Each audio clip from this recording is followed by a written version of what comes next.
umano'y impersonator ni Taylor Swift na si Taylor Swift, sinaktan ng isang lalaki sa Bayambang, Pangasinan.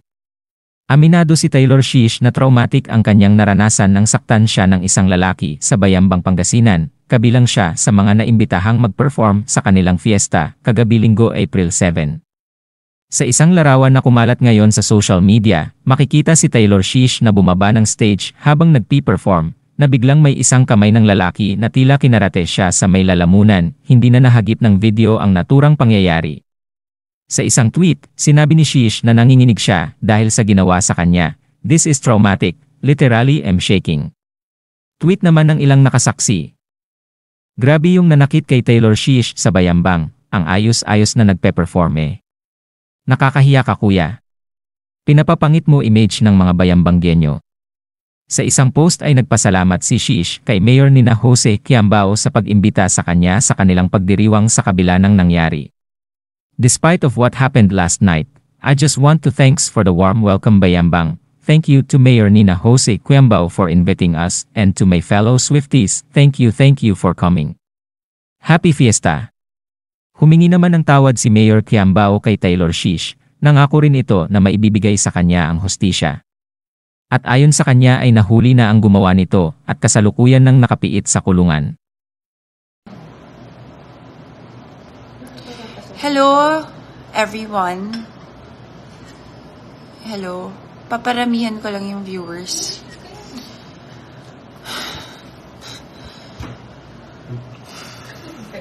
Yeah. Hello po. Magandang umaga po sa ating lahat. I just went here on live to officially say and officially make a statement that here in Bayambang, we are a very inclusive, very progressive town, and that we love the LGBT community and we serve all races, all genders, everyone here in Bayambang. So we strongly condemn the act of one individual last night towards Taylor Swift. And in behalf of the LGU Bayambang, and in behalf of the whole Balon Bayambang, I want to truly apologize and say sorry to Taylor Swift.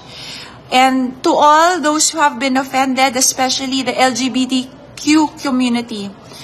Again, inuulit ko, our administration and LGU Bayambang strongly supports and we really love our LGBTQ community.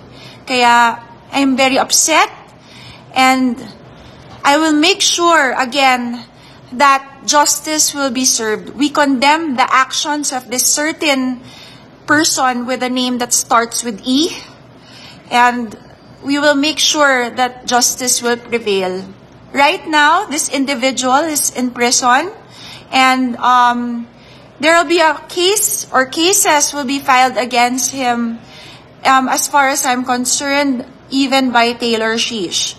So, please rest assured that we at the LGU Bayambang, we are doing our part, and we will make sure again that justice will prevail. Muli, maraming salamat po, and we will update you for further more information. And mag-ingat po tayong lahat, and mabuhay ang Balon Bayambang.